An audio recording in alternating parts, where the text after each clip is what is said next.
All right, it's Jerry Mason, the Kickin Lawyer, and we are live. I told you guys we wouldn't be live, and then every time I say that, the next thing I know, Josh has got me doing a live one, which is fine.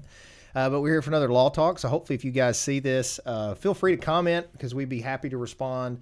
As always, if you haven't yet, please like, follow, subscribe to the content. We're on all social media platforms, all podcast platforms, YouTube, etc. And, of course, we're on TikTok. You can check it out on TikTok. It's Kickin Lawyer over there, and you can watch Josh do all the dances. All the dances. That's right. Don't forget to download Inside My Head by N.A. the Band. It's the local guys. It's free. It's available on Spotify, Apple, iTunes, wherever you listen to music. They've got a new album coming out, too, so make sure you check them out.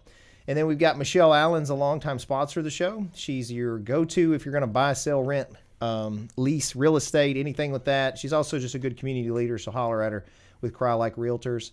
And then Mason's High Octane Martial Arts has been in Covington for 30 years, and we just opened a location in Millington, Tennessee. So you visit masonsmartialarts.com and check us out. We'd be glad to teach you to kick folks like that. And then the new business I'm doing is Jam Books and Records. It's going to be located on the square in Covington. We are diligently working on getting that place open. They're up there staining the shelves as we speak. So come check that out. And then last but not least, if you need any online branding, social media marketing, email, website design, videos, Josh will help you. Just visit masonitemarketing.com. Joining me today is somebody that is in a world that I love, Mr. Shawn Howe. How are you? I'm good. How are you? Good, good. And we were just talking about how I met you at the Comic-Con we had, and then I've got some of your art, I think, here. I know you as an artist, but feel free to tell folks like where you're from, what you do, that kind of stuff too. I'm from the Memphis area.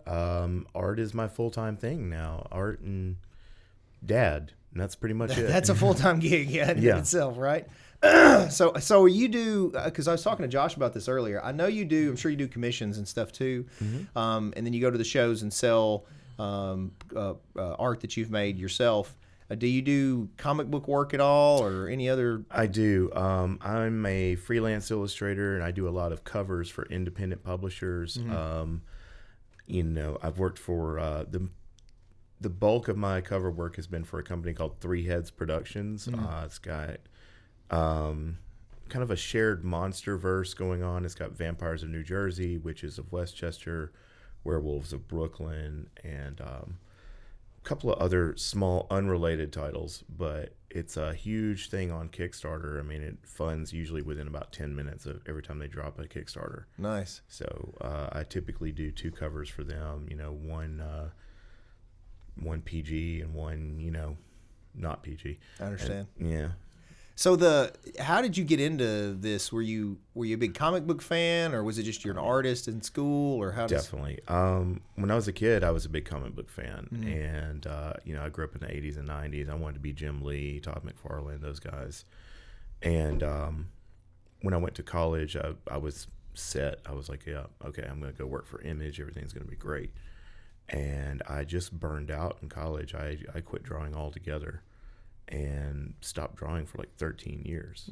And so much so to where, you know, 13 years later, you know, I'm married at the time, and, you know, my wife, she's like, I didn't know you could draw. And I'm like, yeah, I could. And I had this completely different style than I had before. I was doing the typical 90s comic book style, you know, the Jim Lee, Mark Silvestri style, you know, small heads, big muscles. And then when I picked it back up, it's more of a realistic style. I mean, it's still comic booky, you know, in the sense of still comic book characters, but I try to shoot for as realistic as possible. And I've got some of your art I've got pulled up here. Oh, yeah, Skeletor. Few pieces in. Some of my, obviously I picked out some of my favorites. Oh, okay. When you were, so you said you took some inspiration from the Image guys, I assume Liefeld and all them too. Oh, yeah. But I can draw feet. Well, I was going to say, and then you got the famous cover, of course, with him, the Captain America, that's been redone numerous ways with the chest proportions and everything else. Giant. I have that, by the way. I bought it when it came out, that comic book. I couldn't do it. I was just like, no. Yeah. Well, I remember it looking weird, but at that point, he was pretty established. Yeah. You know, he's going to throw pouches on everything, but I mean, anyway. So anyway, those guys were inspirational to you. But was there a specific character that you were drawn to or liked drawing? I was a big Wolverine fan. Really? Yeah, and couple of other, characters. Of course, Batman. I mean, everybody loves Batman. Yeah. Superman. Those kind of guys. But then seeing the Image guys come in, and Spawn was like the first one of those that I was like, wow. And it didn't take very long for me to realize that Spawn's great because anything you don't want to draw, you can cover up with cape. Yeah. Yeah. Same with Batman. Okay, that makes sense. Yeah. Yeah, I went through phases, but our father, Josh and my brother, our father was a huge Superman fan. And so when I was little, the Christopher Reeve movies had come out, and it is Reeves, isn't it? No. It's Reeve, right? Yeah. Anyway, those came out, and so we kind of bonded in the 80s with that, the series of movies. And he died this year. And so anyway, that was always a big tie to me was Superman. What I liked about Superman was that he could destroy everybody and everything. Of course, his power evolved. I'm sure you know. Oh yeah. I'm a huge comic book nerd on all of them, but with Superman, his power greatly evolved to where he was almost like godlike. But he had the power to do all that, and then was able to restrain himself. What I like most about him, though, this is what a lot of people don't realize, is I identified with Clark Kent. Because I was a nerdy kid, and so the fact that he was nerdy but yet had this power. Anyway, that's what I liked about Superman. Oh yeah. I had Jeffrey Nodelman on the podcast. He's been to the Comic-Con too, and he's a big Disney animator. He was the lead animator for Doug and Batman the Animated Series, stuff like that. Yeah, and he was big into that world, and he completely disagrees with me on Superman. Like, he hates Superman. Oh. He says he doesn't like the old the old Boy Scout and goody. Well, I do, but I can see that because a lot of people, especially who were around in the 80s and 90s, that's when the anti-heroes started becoming a big popular thing. The Punisher, Wolverine, Ghost Rider, stuff like that. And I mean, who doesn't want to be Ghost Rider? I mean, driving around on a motorcycle with your head on fire, that's awesome. But Superman, I've always liked Superman because, like you said, number one, he could destroy everybody, and he chooses not to. He holds back. But he's the quintessential good guy. And you don't have that a lot in the newer comics. But Superman's been around for, 80 years? Yeah, something like that. It's been a minute. So, I mean, obviously there's something there. No, it's fun to still go read Wolverine, gutting people and stuff, but with Superman, it kind of gives you, I don't know, an ideal to shoot for. Did you identify as you came, because I don't want to ask how old you are if you don't care. Oh, no, I'm 46. Okay, so we're around the same age. I'm 44. So it's all the same era there with superheroes. So I still, to this day, am a DC guy. Do you have any preference? I know you got, and I got an Image too, and all that stuff coming. I bought all those comic books. I never really was big on DC because Marvel seemed a little bit more grounded in reality. I mean, for me, the big thing was, Marvel's happening in New York. Rogue is from Mississippi. DC, it was almost more mythological.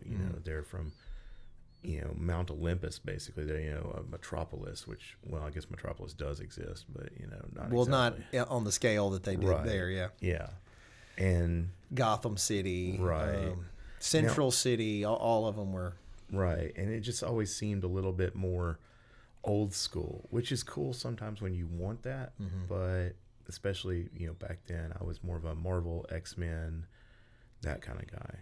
Do you collect comics still or art or anything now that you're doing art because a lot of times at cons, other artists want to art trade, which I'm all a big fan of. I mean, because I'm a fan of other people's art. Myself, my art, not so much. But, I typically just see where I messed up on it. Yeah. But I collect other people's art. I'm trying to get back into comics. I still have a bunch of them. I lost a lot of boxes of comics, bad marriage. Yeah, I just come home. I was like, didn't I have 10 boxes? No. You only had 5. Okay. It's magic math. Yeah. Whew. Sleight of hand. But hey Josh, grab that one behind my desk. I think he might like to see that one. Oh yeah. I just got my Grail comic this year. oh, your Grail. It was well, I'll have to get a new one now because I did get this one, but I was excited to acquire this comic book.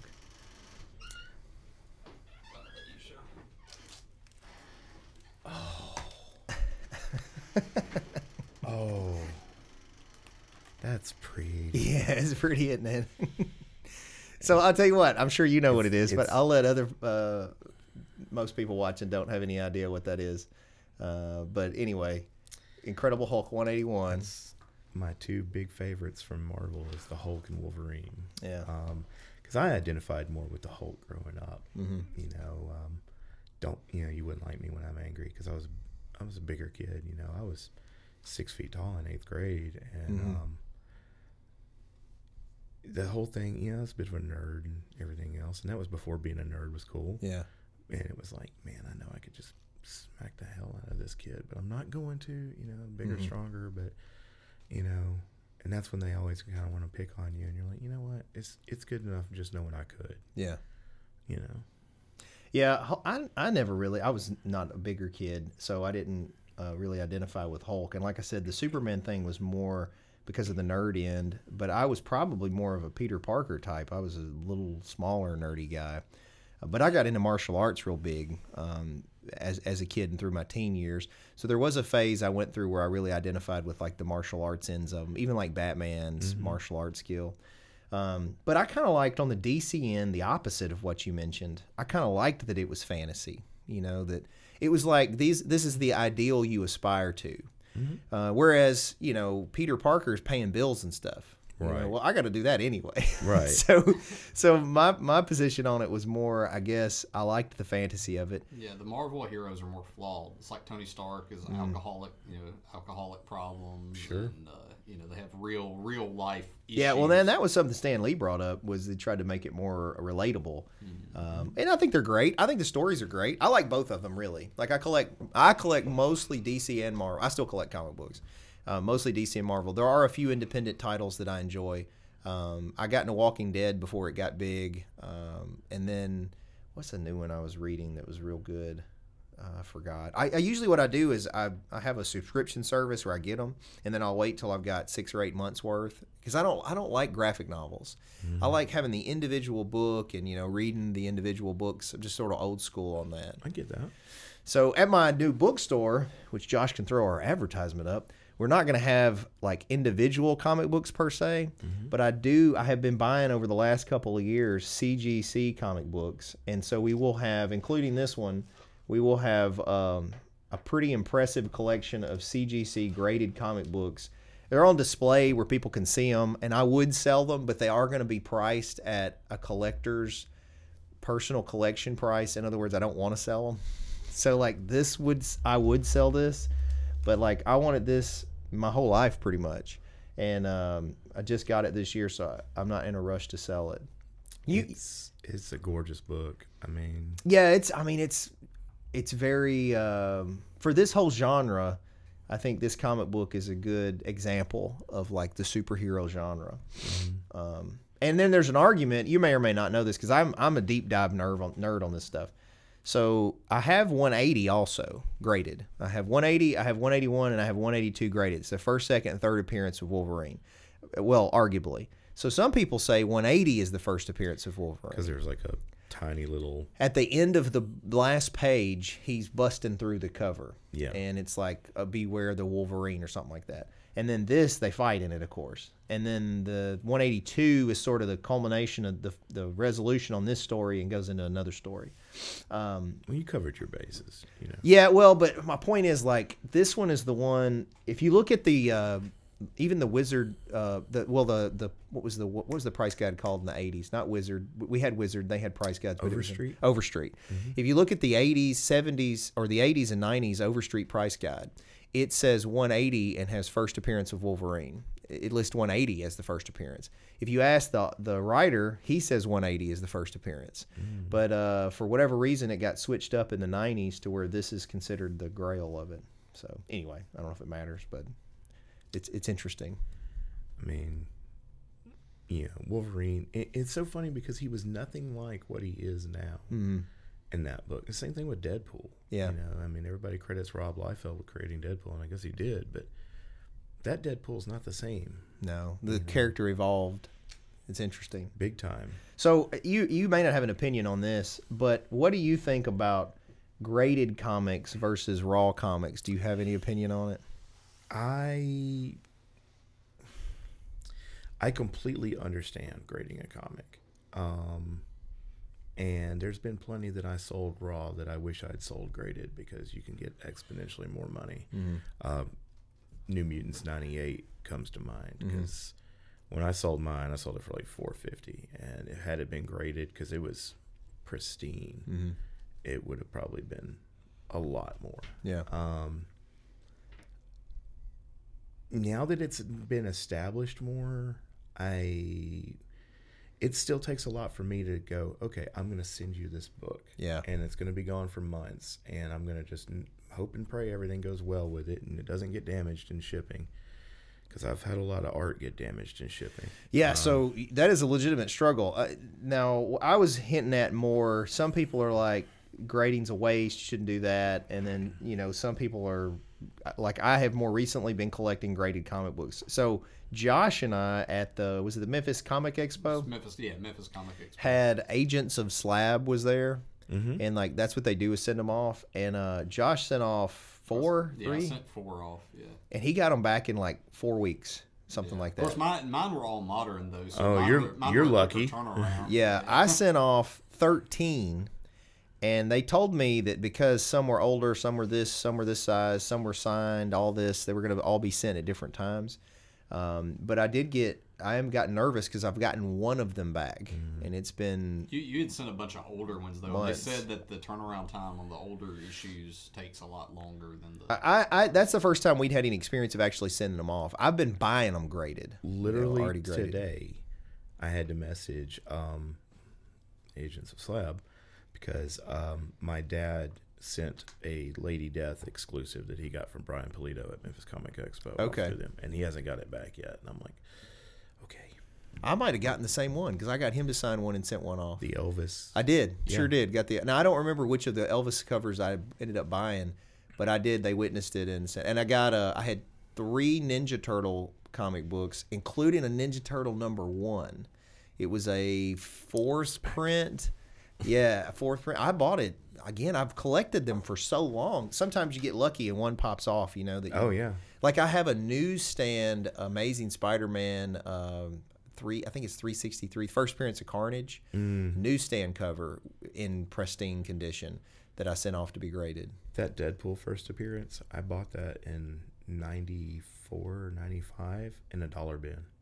Yeah, it's crazy. I know. Then they just blow up, some of them. Out of nowhere. Yeah, they're saying, what was the one I was just looking, because I kind of watched the spec, like I'm just still a huge nerd. Like at night, I'll watch YouTube videos on collecting and, all this kind of stuff. That's why I'm into all of the art. I got into the art, actually, from going to these conventions. I had avoided it for a long time. Josh actually was going way before me because he would have a booth and do his movie stuff. And then I was like, I'm not into that cosplay. I'm not. And then they usually, the one that I had gone to just didn't have comic books. And I was like, why am I here? I don't care about the rest of this stuff. Yeah. Anyway, I ended up going to one that was really good. The Memphis comic one was really good. And I started buying really any Superman original art I could find. If the artist was there and would sign it and it was an original print of something of Superman, and then you'll see, I'll show you when we're done, my office, the entire thing is like Superman art. Like it's just all, and it's not like, that's awesome. It's not like Jim Lee, Superman art. It's local artists that I met. And then I remember each one of them that I got. So I've got some that I don't even have hung up. I got so much in there, but I enjoy the art. It becomes a rabbit hole. I mean, when you start collecting art, I've got a thing. I collect Uncle Iroh art from Avatar. And of course, I get all my friends, you know, it's like, hey, you know, I'll do a commission of Daredevil for you if you'll do Uncle Iroh, and we'll swap back and forth. But you end up with a lot. Yeah. Very quickly. Well, I'll have to get you to do a commission for me of a Kickin lawyer art. I got a couple where I got guys at conventions do Kickin lawyer with Superman in it. Okay. And anyway, I don't like to tell you how to do it. I like to just see what your idea is of it. That's good and bad because, you know, I've had it really go very well where I did something for somebody and they were like, oh my God, I didn't even think of this. Oh, yay.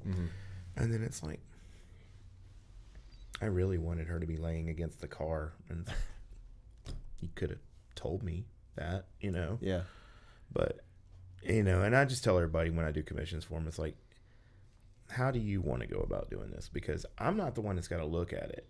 You know, I'll be done with it in a couple of weeks, and then, you know, is most your, I didn't mean to interrupt you. Okay. Is most your work when you're talking about the commissions? Is it commission based, or is it at the conventions, or like, does it come from the internet, or? It comes from the internet mostly. Commission based is the main source of it. I have a couple of extremely awesome buyers who every month, you know, just boom, boom, boom, boom, and I'm like, wow, you guys are awesome. Now I need about 6 more of you. You know, and then I do a lot of stuff just for my print catalog for shows, because I quickly realized doing shows that you need to have prints, because people are like, oh, I love your stuff, but I really can't afford that original. And the last thing I want to do is make it to where nobody can afford it. So I'm like, yeah, well, let's do this print. Plus, I mean, you know, you sell an original for a few $100s and then it's gone. So now you have a print that keeps on keeping on. Like this Bob Ross and Grogu that I've done, I've sold so many prints of that.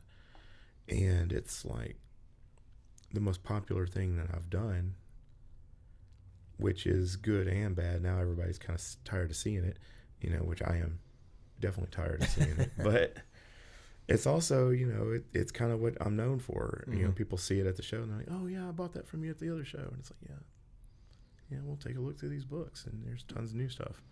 Because I do art full time, and I mean, I try to finish about 3 or 4 different pieces a week. Of course, I have like 60 in progress right now, so need to do me some more Conans. Already bought out your other Conans. I've got a Conan in progress right now. Sweet, I'll get it next show. And it's an Arnold Conan. Oh, perfect. There you go. Yeah. I've got a Red Sonja in progress, but I don't think you want it. Well, I might. We'll see. Well, you should commission him to do a Masonite Conan themed. Oh yeah, have me fighting beside Conan. There you go. It's and this is totally not trying to kiss your butt or anything, Josh, but you're actually the reason I started doing cons. Oh, really? I didn't know that. Well, yeah. Cool. I was going back and forth about doing Memphis Comic Expo and stuff, and I went on YouTube to look up what they were like, because I mean, I didn't know. And the first thing I saw was a Mason Studios cosplay video, and I was like, this looks like so much fun. And of course, my kids do cosplay, so not this one. I can't get him to cosplay, but the other ones. And I was like, all right, cool. So that's what sold it. Well, that's awesome, man. Yeah, no, I mean, I did a couple of those cosplay. I need to do more of them. It's been probably a year or two since I've done one. It's been a minute since you've done one. Yeah, I mostly switched over to the fan film stuff, but I need to get back into doing those again, because those were super popular. You know? Yeah. So you're to blame. Yeah, it's all my fault.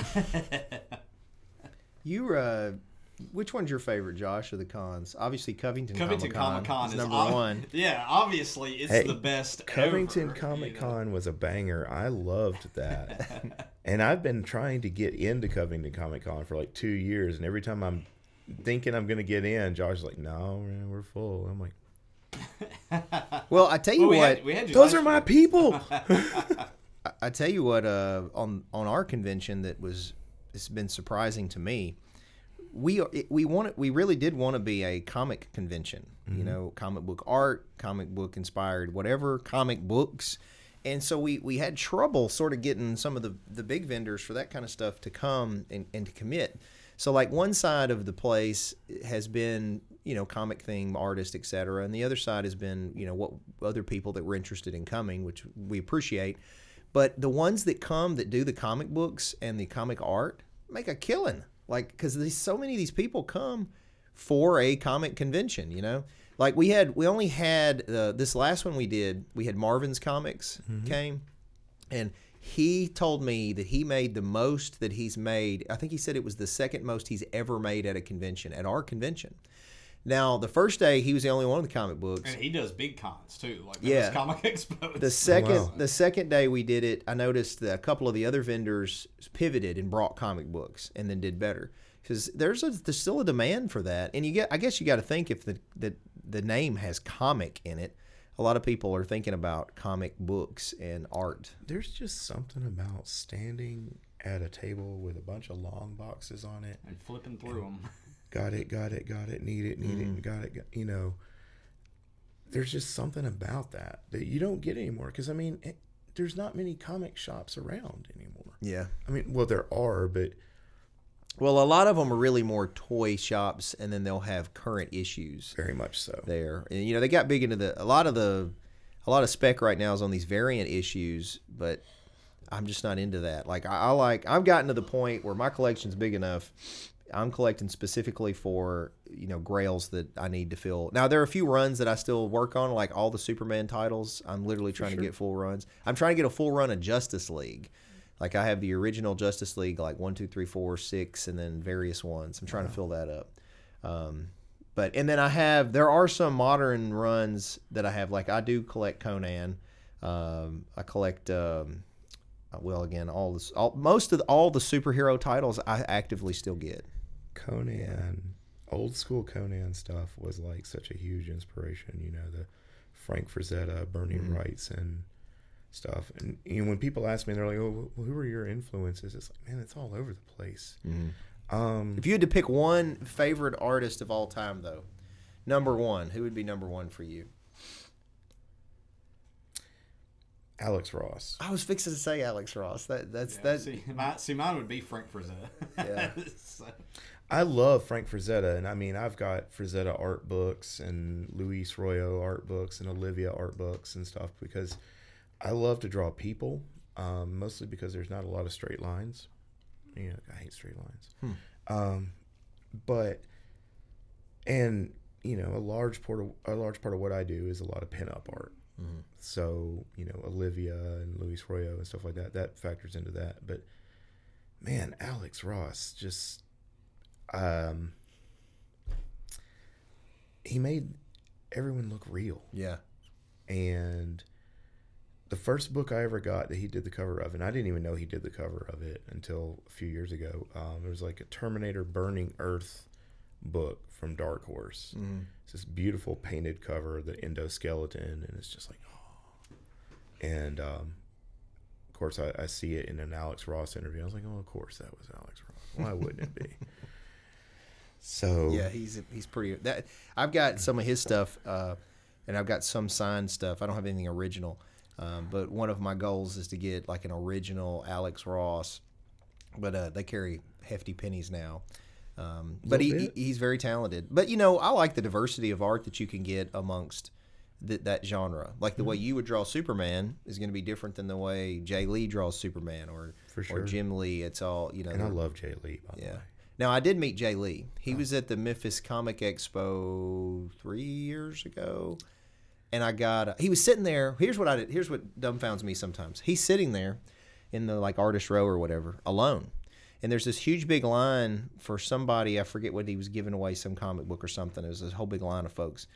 And then he's just sitting there by himself. And Batman Superman was pretty new. It had only been out a little bit. And he was the lead artist on the first run of that back in whatever year this was. Anyway, he's just sitting there. So I go over there and I go, "You're Jay Lee, right?" And he was like, "Yeah." And I was like, "Where are the people over here?" And so I talked to him for a while and got him to sign. It's hanging up in here. But I'm such a nerd on all that stuff. I recognized him and picked it out, and so many other people just walked by him. I met him at that show. Well, I talked to him at that show, but the first time I met him, he did a signing at Memphis Comics and Records way back in the day at the Highland store, and I met him there. And of course, I'm all like, no, because this is a guy working for Image, and he's drawing Chapel from Youngblood and stuff. And I'm just watching him draw. And I'm like, you got anything for me to sign? Oh yeah, here, yeah. But it was a completely different thing back then, because that was the only way you could get to talk to these artists, was go to these conventions or signings, and of course everybody's standing there with their book. I'm hoping Mark Silvestri will look at my stuff. Now I can message Rob Liefeld and stuff, and it's like, oh, okay. So I mean, it's kind of a cool era to be coming up as an artist in. I mean, my kids do art too, and they have all the YouTube tutorials, and they're posting their stuff on Instagram and stuff like that. Back in the day, man, we were just the weird kid drawing Catwoman in class. Yeah. Well, so I get now that it's good that you're making a living on it. Is your goal, like, would you like to work regularly on a book for one of the big guys, or do you like kind of what you're getting to do now? No, I like what I do now. I like doing covers because I can do sequential art. I just really, I don't feel I do a very good job at it. I'm very scatterbrained, very ADD about things. So, it's kind of cool because I'll do a cover for Alton's, Bunny Goes to Space, and then the next month, I'll have a different set of covers to do for something else, and it's kind of a way to. When you get the assignments for these covers, do they give you any insight into the story, or is it just whatever you want? A small bit of insight into the story, like the Vampires of New Jersey #9 that I just did the covers for. They're like, okay, it's vampires versus zombies. And I'm like, cool. And they're like, just do some covers with these characters. And I'm like, cool, let's do it. And do you get any spec on the character, or do you look at old issues? I just wondered if I'll look at old issues, because, and that really is terrible when I'm doing a #1, and it's their first issue, and I'm like, oh, nobody's telling me anything. I like it when they'll send me a digital copy of the previous books, and I can kind of see where things are going. Because the last thing I want to do is draw, their main character in a way that she or he wouldn't be at all. Well, I was thinking also too, like with Superman, surely there's some spec on what the costume is supposed to look like. You know what I mean? Like how much liberty you can take with it. Yeah, generally they'll send me their little character sheets. It's like a front and back view of the character, and it'll say like supposed height, general knowledge about the character, like anti-hero type, uses guns, uses swords, uses claws or whatever, that kind of thing. Because, like I said, I don't want to draw a Wolverine type character, with a bunch of guns. Yeah. And Wolverine smiling super happy or something. Right. Although that Frank Miller cover back in the day for Wolverine Limited, with the claws up. Yeah, that was so cool. Yeah. I sent that one off. I had that a #1, and I sent it off for grading, and I haven't gotten it back yet. I got that book at a little antique store in Atoka about 10 years ago for $5. Nice. Yeah. And I had it. A lot of those books I sent off, I had purchased, and then just decided, okay, we were going to, they were there to do the grading. I knew these books would be more valuable graded, so you'll go ahead and send them off. If it's something that you're not going to thumb through, or you want to go ahead and protect it and slab it, I could totally get that. Some of these comics, like especially stuff from the 90s, and like I don't really see slabbing Wildcats #15 or something. That's just kind of, I bought it for the cover, and I mean, I'll break out my long boxes and let the kids go through them. They know that there's certain books that they don't need to touch, like I got a Stephen Platt signed Moon Knight, and my son was going to open up. I'm like, no. You leave that alone. Yeah. Don't touch it. No touchy. Well, my children, I have 4, and at the moment, none of them have any interest in it. And I know as soon as I go, feet up in the ground, they're gonna probably sell them immediately. My hope is they know that I mean, it's a pretty valuable collection, and it's like this comic book. I probably shouldn't even say this, but it just sits behind me, and so people will come in and they're probably like, "Why is this comic book sitting there?" And they have no idea, the value, at least to me, of it. So maybe my kids will. We'll see. Maybe I'll end up with a grandkid that likes them. Something may happen where they just go, "Wow, comics are cool." And jump into it. It'll come back around, maybe. Yeah. What about the digital stuff? What do you think about that? Like the digital comic books and. Digital comics are kind of cool because it's a good way to get caught up on stuff without having to spend a bunch of money. Digital art. Yeah, what do you think about the whole AI stuff on the art? They had the big controversy over, was it Ahsoka? The opening scene of No. It was the Secret Invasion. Secret Invasion. That's it. You're right. It was all AI, and a lot of the comic book artists and artists in general were upset that it's like they took work away from them. I am vehemently opposed to AI. I am like John Connor trying to fight the machines here at this point, because it's an attack on my job. Sure. Basically, I mean, it's like the auto workers back in the 70s and 80s when they started automating the. That's how you feel, because someone can just type in a bunch of prompts and crank out 18, 20 pieces a day. And then where I'm over here, like if I get lucky, I finish 1 or 2 a day. Well, I still think there'll be a demand always, though, for that personal touch. I think so too, because a long time. See, I do all traditional art. I don't do any digital. And a long time ago in the 90s and early 2000s, a lot of people thought that digital would just phase people like me out. And it limits opportunities I get. Like I've been told by comic, publishers and stuff, well, if you did digital color, we would absolutely love a cover from you. I'm like, well, I don't. And they go, no, and we don't hate what you do. It's just it doesn't fit this book. But to me, unless I've got like ink on my hands or painting my hair or whatever, I don't feel like I did anything. That's not to say that I wouldn't enjoy the idea of an undo button or being able to scrap a layer when I screw up. Obviously, that'd be great, but I just don't know enough about digital art to really move forward with it. And fortunately, there's people who really like traditional art. They want to hold that physical copy in their hand. They want to flip that piece of Bristol board over and see the bleed through from the paint or the marker, and pull it out of its little bag and smell that acrylic that I sprayed on it to keep it from smudging. Yeah. And then there's other people who are like, I just need the cover done. Just pencil it out. We'll get someone to digital color it. I do have a friend named Megan. She's worked for DC before. She does kind of a blending of both. She'll do a giant watercolor or acrylic painting of whatever character, and then she'll get it scanned and then embellish it with Photoshop and Clip Studio and stuff. So that might be the way I try to evolve things.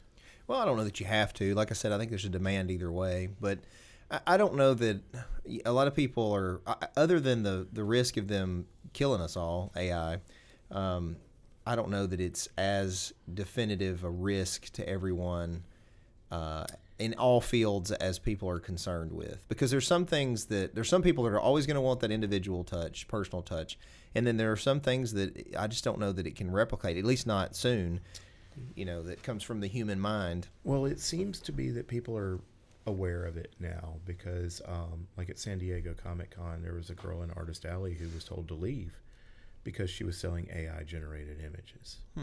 And that's terrible, because she could actually draw. If you go to her Instagram, you see everything she did. But it became apparent that she was selling AI generated images, and a lot of the cons that I've signed up for to be in Artist Alley, you know, a lot of times you have to submit your work so they can say, oh, okay, yeah, you're good enough to be in this con. Mm-hmm. Well, now they have this whole, what medium do you use? And if you sit there and say AI, sometimes they don't even let you into the con to sell. Yeah. Which I'm okay with, because the AI software, it farms images from the internet and it pulls things from it, so it's basically stealing other people's artwork. Yeah, I think that's the bigger problem with it. It's not that it's just pulling its own art out of thin air, right, so much as it is stealing the art of other artists and combining it and making it something slightly different. But you're right, it is still, at the end of the day, stealing artwork. And for right now, fortunately, AI is pretty easy to spot. I mean, it messes up on hands a lot. I even made the comment. I was like, see, the machines can't draw hands either.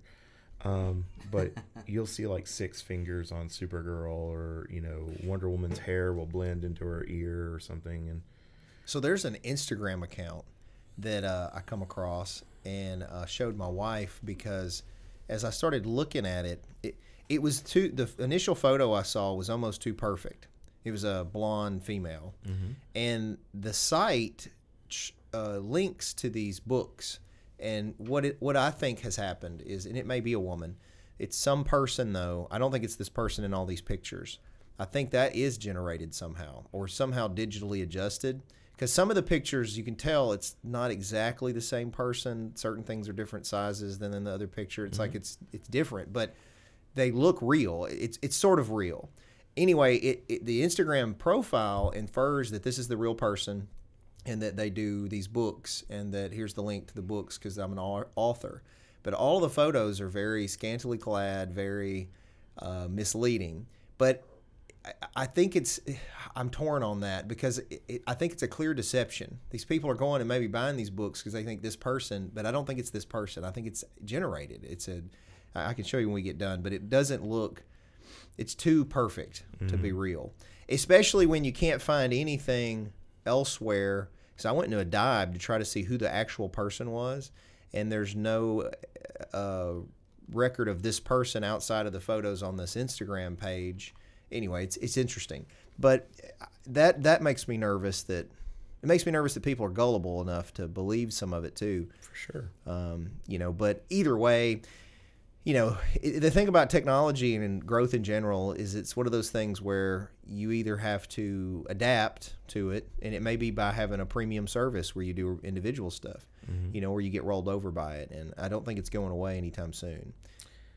I'm less apprehensive than I was about it, just because, and AI is getting better every day, but to me, it's always going to look artificial. And I think that there's publishers who want that old school traditional feel to their art. I had one publisher, because, you know, there's some who are going to doing AI covers now, and he was like, no, I'm not going to do that. That stuff's got no soul.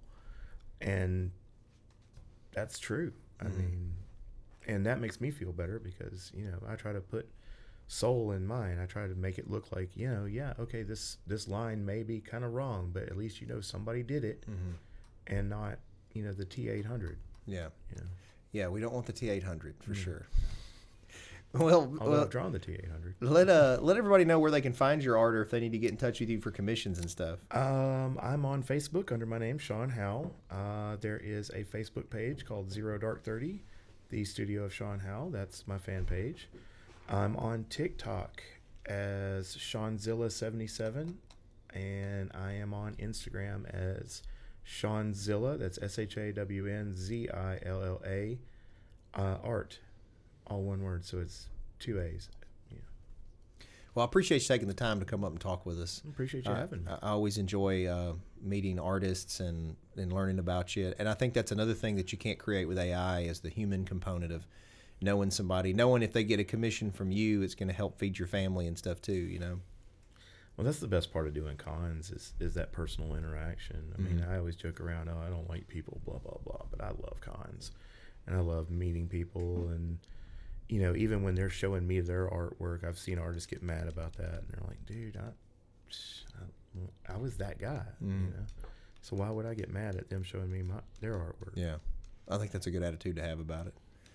Well, appreciate you coming on. Next time, maybe we'll get your friend over there to talk. You don't want him to talk. He never shuts up. Well, I can relate. And I want to thank you guys for watching, too. This is Jerry Mason, the Kickin Lawyer. We're here for another Law Talk. Check in every Tuesday on the Kickin Lawyer page to see another one, or you can go to YouTube or Facebook and see some of the old ones. Don't forget to like, follow, and subscribe to the content. We're on all social media platforms, podcast, Kickin Lawyer, everywhere you go, Instagram, etc. We got N.A. the band, as I mentioned before, has an album, Inside My Head, available for free, so make sure you download that. It's wherever you listen to music. And then Michelle Allen has been a longtime sponsor of our show. If you're going to buy, sell, rent, lease real estate, or if you just have questions in general, Michelle would be glad to help you out. Mason's High Octane Martial Arts has been in Covington for 30 years and just opened in Millington, Tennessee. Visit masonsmartialarts.com. We have sign-up specials and stuff going on right now, especially for Christmas. And then Jam Books and Records is going to open on the Covington Square very soon. Right now we have a Facebook and an Instagram. Please check us out. Follow us for updates. And then last but not least, if you need any help with online content, branding, social media marketing, etc., just holler at Josh with masonitemarketing.com. And we will have another Law Talk, like I said, next week. It's every Tuesday. I don't know that one's going to be live, but hopefully you guys will join us with that. And we'll see you then. Hope you have a good week. Keep kicking.